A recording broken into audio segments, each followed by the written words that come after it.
I will your way. tere taas, tänavu räägime teile uuest Jaguar XF-ist. Jällegi on Jaguar ammutanud inspiratsiooni suurelt uhkelt sportautolt F-Type. Seda on näha nii väljast kui ka auto tehnilisest poolest. Ehk väline pool on saanud sellelt uhkelt autolt inspiratsiooni ja samuti on saanud siis ka tagavedrustus, mootorid, kõik asjad, nii et jällegi väga tore. Kerge, kuid jõuline konstruktsioon.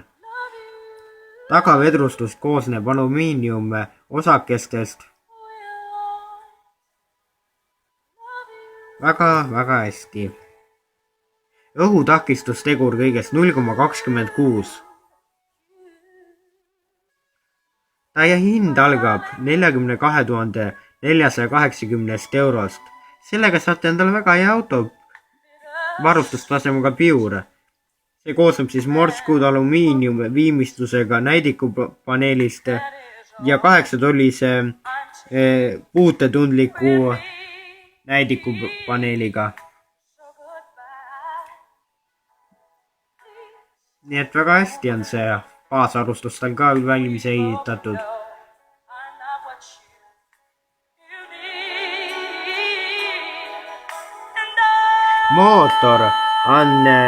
Mootori valik on tal üsna suur. See algab E-Performance Pure'ist ehk 120 kilovatine mootor, 380 Nm, keskmine kütusekulu vaid 4 liitrit 100 kilomeetri kohta, mis on sellise suure ja auto kohta ikkagi väga hea number.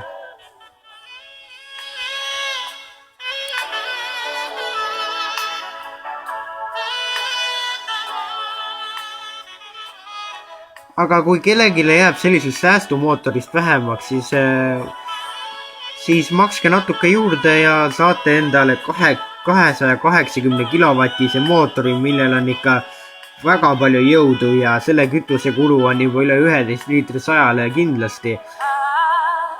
Ja sellega saab siis 0-100 kõigest 5 sekundiga.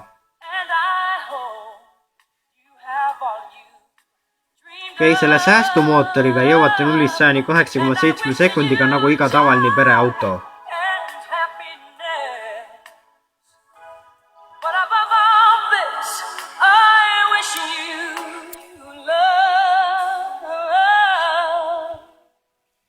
Väga hästi välja kukkunud uus Jaguar XE.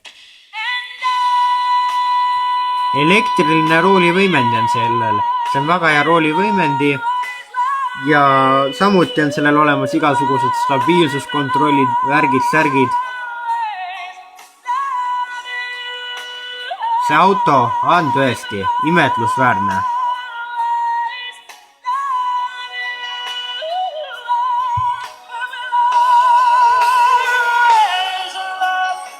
Uhke displeid. Paljudest Jaguar XF-i uhketest asjadest me ei hakkagi rääkima, sest neid on tõesti palju ja nendega tutvumiseks minge Jaguari esindusse või parem minge ostke kohe endale see auto ära. Meie kohtume teiega juba järgmisel nädalal, sellepärast et uusi autosid on ju vaja ikka tutvustada ja kes neid ikka tutvustab kui Nice Luxury.